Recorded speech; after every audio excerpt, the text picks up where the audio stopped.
বিকাশ ভট্টাচার্যের সিটটা চলে গেলে রাজ্যসভা থেকেও কেউ থাকবে না। ফলে এইরকম একটা পরিস্থিতিতে তারা যে অন্ততপক্ষে কর্মসূচিটা পালন করেছে, এটা দিয়ে আমি সাধুবাদ জানাচ্ছি।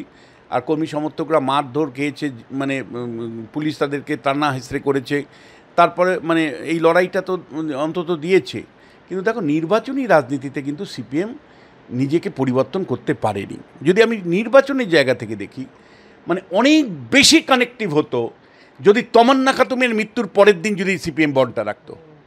আমি আবারও বলছি যে মোহাম্মদ সেলিমরা যেটা বেসিক ভুল করছে, যে আজকের বন্ধের সাবজেক্টটা তুমি হাওড়া স্টেশন, শিয়ালদা স্টেশনে দাঁড়িয়ে তুমি লোককে জিজ্ঞেস করো বুমটা নিয়ে যে আজকের বন্ধ সিপিএম ডেকেছে জানেন না, আপনি কী কারণে সিপিএম বন্ধ ডেকেছে জানেন না, তুমি 100-র মধ্যে 85টা উত্তর এইরকম পাবে।